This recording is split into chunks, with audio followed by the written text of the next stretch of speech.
यदि संसार का कोई मनुष्य बेल दूध का प्रयोग करता है, बेल दूध से मतलब होता है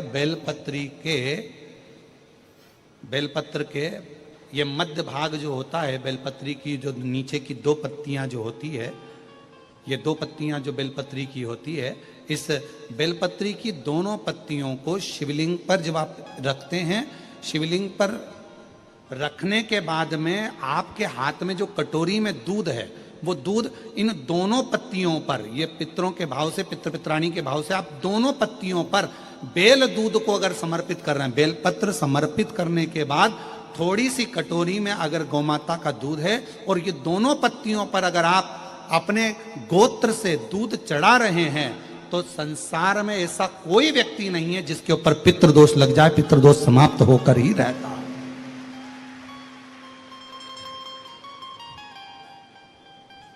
शिवलिंग पर बेलपत्र चढ़ाई, बेलपत्र चढ़ाकर ये नीचे की जो पत्ती है, आपका जो दूध का भाग है वो दो पत्ती पर चढ़ना चाहिए, तीसरी पत्ती पर जल का भाग आता है,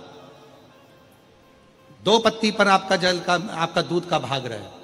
और जब बेल दूध का प्रयोग आप करते हैं और दूध बाबा को 16 दिन श्राद्ध के अगर कोई कह दे कि आपके घर में पितृदोष है, ये दोष है, वो दोष है, सारे दोष आपके यहाँ लग गए हैं, और आपके यहाँ ये 4 लक्षण अगर पितृदोष के दिख रहे हैं जो पहले कथा में वर्णित किए, अगर ये लक्षण दिख रहे हैं तो श्राद्ध पक्ष के 16 दिन पहले दिन से आप चालू हो जाओ।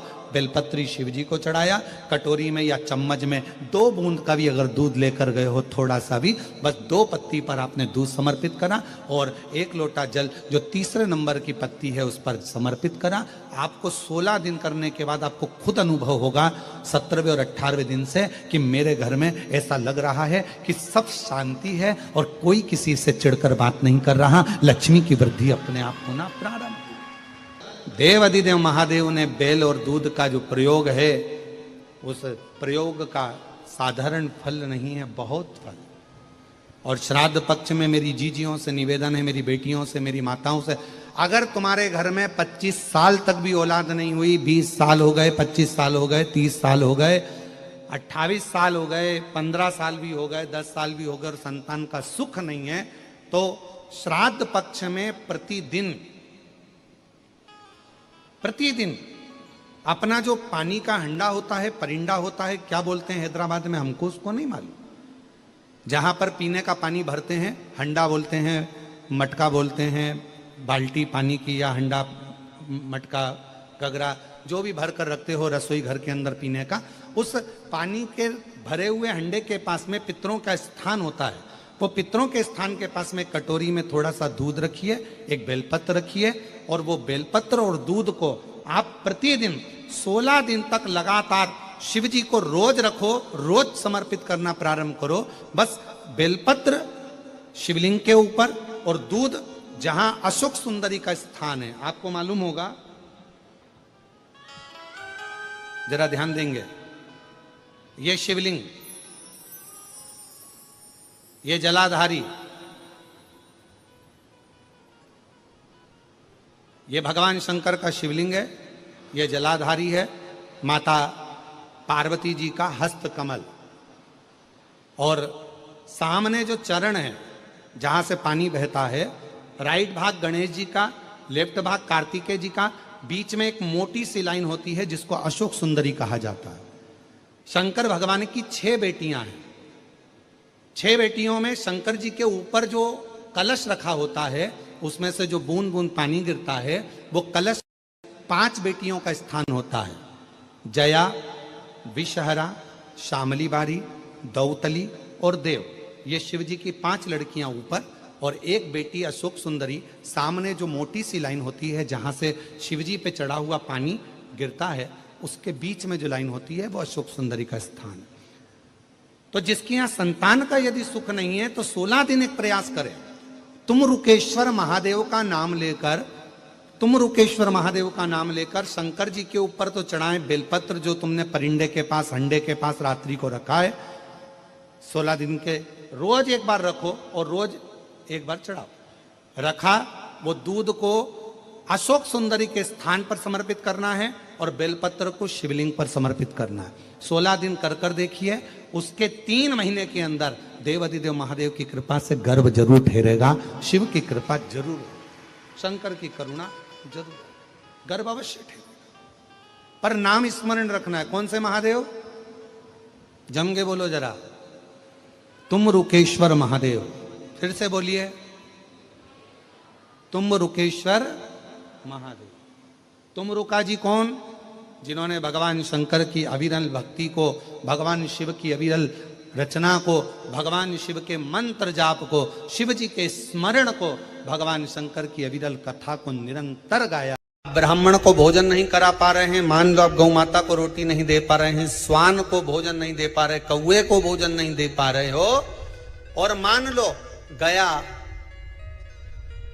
ब्रह्म कपाली या कहीं पिंडदान नहीं कर पा रहे हो, तिलांजलि तर्पण नहीं कर पा रहे हो, तो एक काम जरूर करना, जल के पात्र में 2 बूंद गंगा जल डालना और वो गंगा जल शंकर को रोज 16 दिन तक चढ़ाइए, पितृदोष समाप्त हो जाए।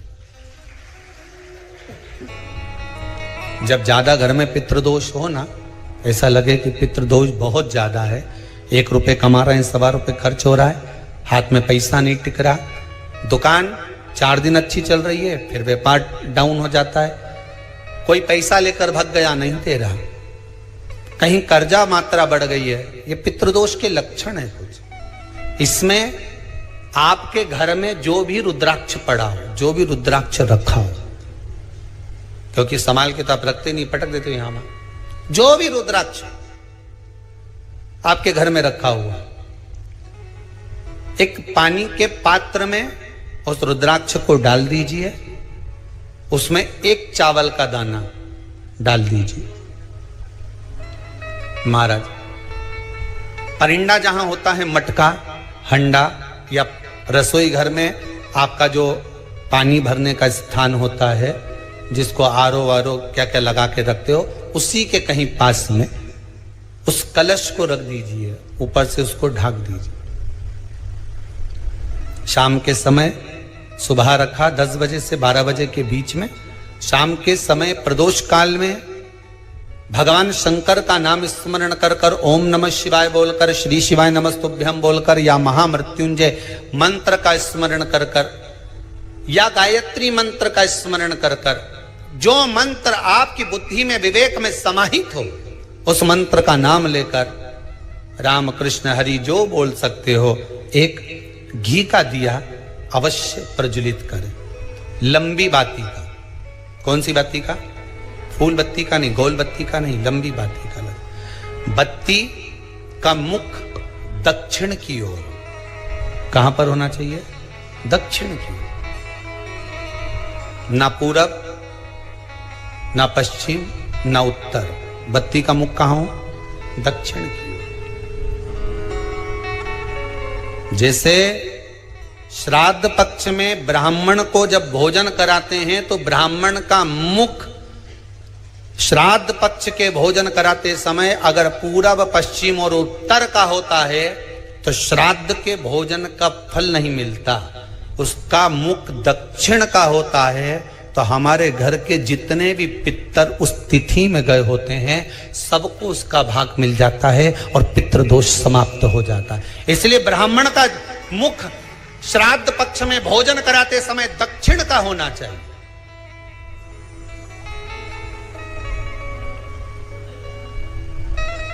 ब्राह्मण का मुख दक्षिण का हो।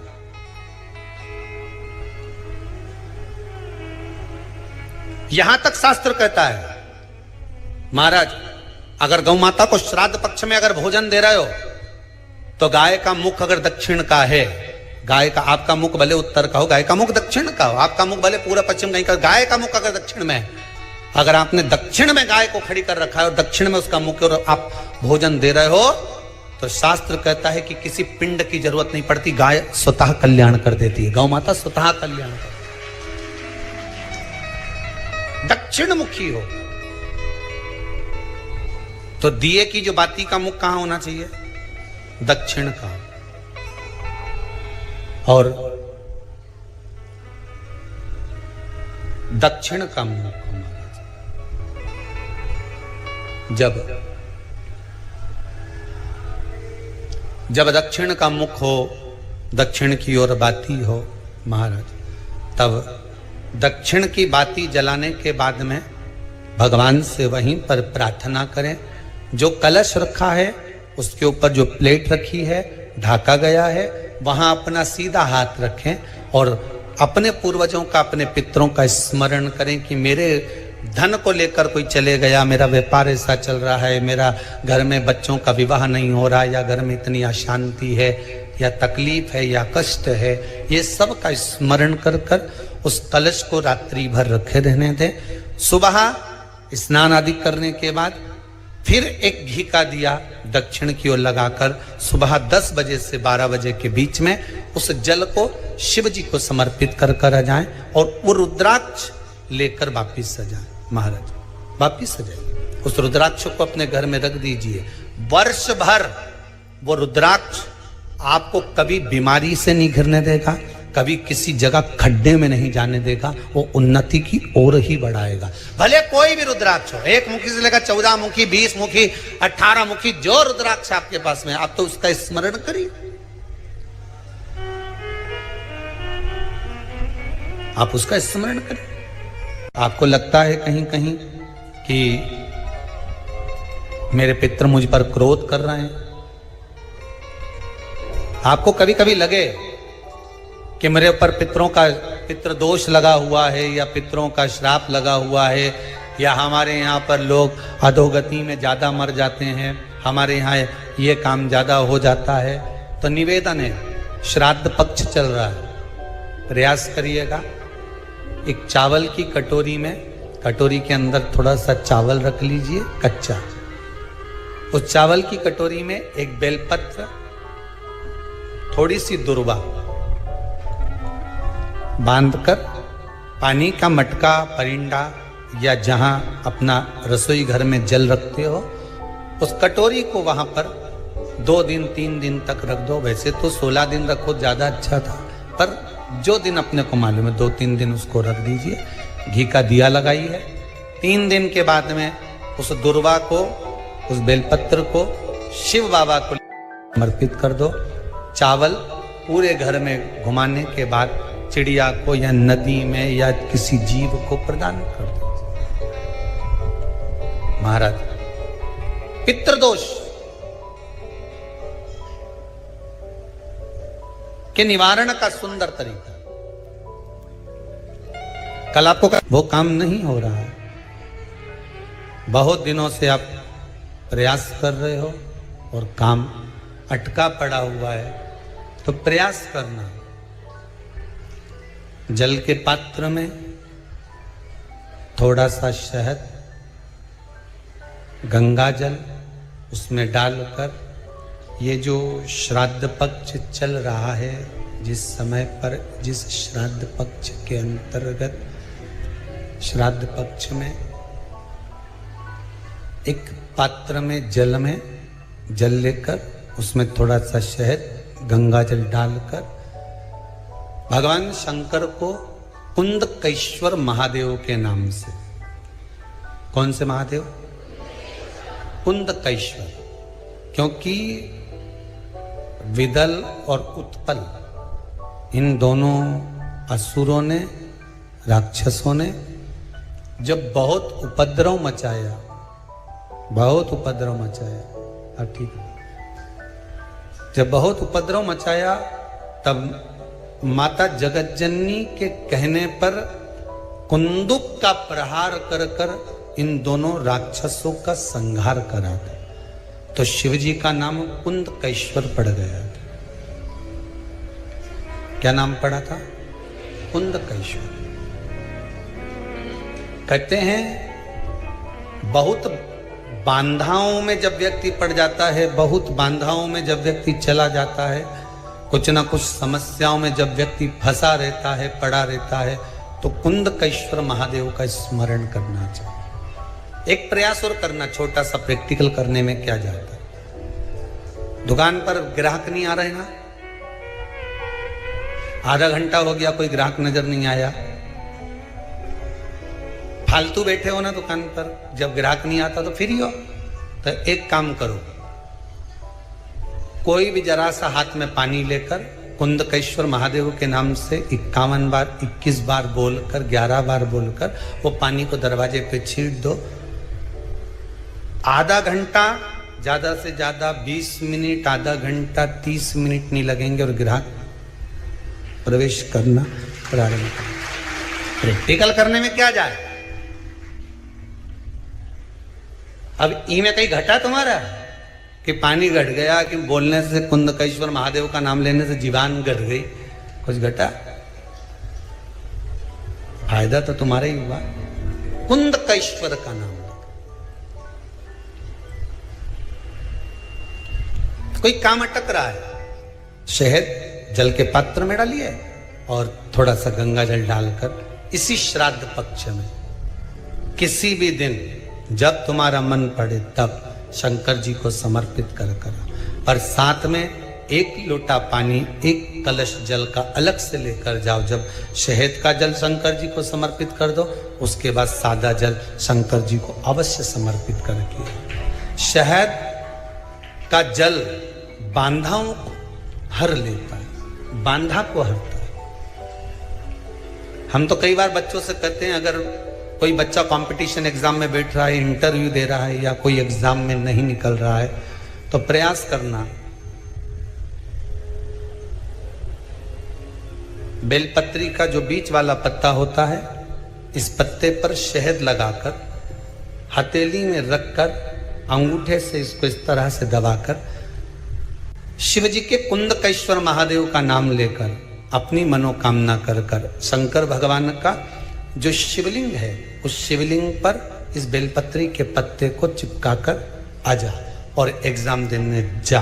बाबा निपटे का सब काम कर। जिस बालक बालिका का जॉब नहीं लग रहा हो, सर्विस नहीं लग रही हो, नौकरी नहीं लग रही हो, जगह जगह पहले करते थे जॉब, अब छूट गई, 2 साल हो गए, 3 साल हो गए, सर्विस नहीं लग रही हो, बहुत प्रयास कर लिया हो, बहुत प्रयास, तो महाराज काली तिल्ली को पीस कर उसको जल के पात्र में डालकर अपने घर के मटका परिंडा पितरों का जो स्थान होता है, जलाशय होता है, उसके पास में एक पात्र में रख दीजिए।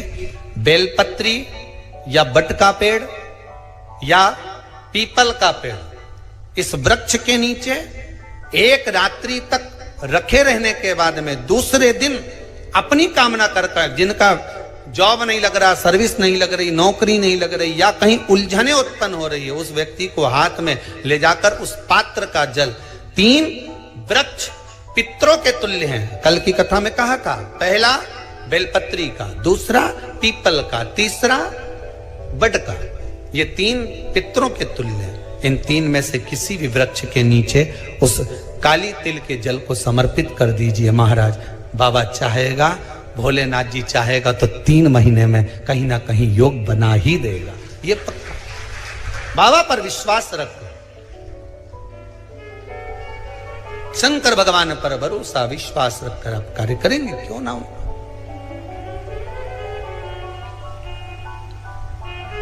श्राद्ध पक्ष में महाराज पीपल के पेड़ के नीचे मात्र काली तिल्ली का पानी ही डाल देने से पितृदोष का निवारण हो जाता है। किसी लड़के की लड़की की विवाह शादी नहीं हो रहा हो, मंगल विवाह नहीं हो रहा हो, पानी के लोटे में थोड़ा सा काला तिल डालकर श्राद्ध पक्ष में पीपल के पेड़ के नीचे चढ़वा दीजिए। महाराज पितरों की शांति होती है, घर में मंगल कार्य होता है, मंगल कार्य हो जाता है, पितृदोष का निवारण होता है।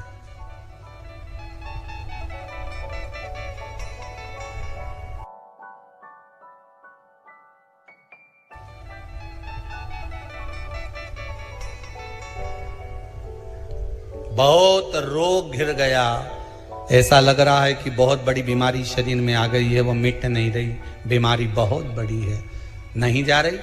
सरसों का फूल भगवान शंकर को चढ़ाना प्रारंभ कर दो। सरसों तो आप अपने घर के अंदर भी बो सकते हो, उसमें पीला फूल ही जाता है, शिव जी को चढ़ाना चालू कर दो, बीमारी समाप्त होना प्रारंभ। शिव को समर्पित किया गया एक एक भाग, एक एक भाग। महाराज लगे ऐसा कि घर में शांति नहीं है, सुख लक्ष्मी तो है, परिवार भी छोटा है पर शांति नहीं। जब देखो जब किसी ना किसी का मुंह चलता रहे, क्रोध में बोलते रहें, शब्दों के तीर चलते रहें, शांति नहीं है। प्रयास करिए श्राद्ध पक्ष में जिस समय पर ब्राह्मण को भोजन करने के लिए बिठाएं, या श्राद्ध पक्ष के अंतर्गत ब्राह्मण जब घर में भोजन ग्रहण कर रहा हो, उस समय पर थोड़ा सा कोई सुगंधित पदार्थ, इत्र आदि, पानी के मटके के पास, परिंडे के पास में, जलाशय के पास में उस इत्र को थोड़ा सा कोई रुई में रखकर छोड़ दीजिए। घर में कभी क्लेश नहीं हो सकता, शांत का माहौल हो जाए। पितृपक्ष में किया जाए, पितृपक्ष। और एक बात और अच्छे से ध्यान रखिएगा, आप ब्राह्मण को भोजन कराएं ना कराएं, आपने धूप छोड़ी ना छोड़ी वो पता नहीं, गाय को रोटी दी ना दी, स्वान को भोजन दिया ना दिया, कौवे को भोजन दिया ना दिया, चलेगा।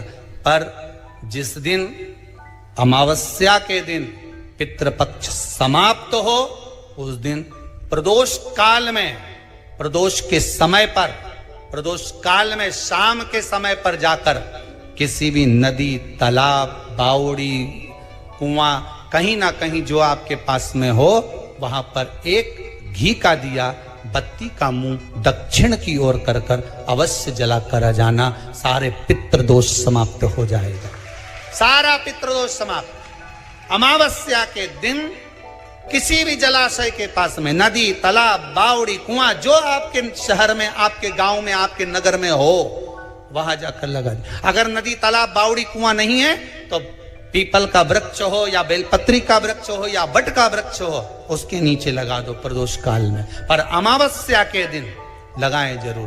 क्यों? क्योंकि अमावस्या 16 दिन तक पितृ मृत्यु लोक में आने के बाद में भोजन ग्रहण करते हैं। अमावस्या के दिन पितृ शाम के समय प्रदोष काल में शंकर भगवान का नाम जाप कर कर नदी, तालाब, बावड़ी पर पानी पीने जाते हैं। वहां से जल का आचमन कर कर पितृ अपने लोक को चले जाते हैं प्रदोष काल के समय पर। इसलिए प्रदोष काल में जलाशय के पास में, बावड़ी, कुआं, नदी, तालाब के किनारे पर दिया लगाया जाता है दक्षिण की ओर मुख कर कर बत्ती का। तो पितृ आशीर्वाद देते हुए जाते हैं कि फलो फूलो, आगे बढ़ो, उन्नति करो, तरक्की करो। ये पितरों का आशीर्वाद रहता है, पितरों का वर रहता है। आप देंगे उसको मिलेगा, कुछ करा ना करा। फिर अमावस्या के दिन, जिस दिन पितृपक्ष समाप्त हो, उस दिन दिया दक्षिण की ओर बाती का मुख कर कर लगा। महाराज एक बात बहुत अच्छे से समझ लीजिए,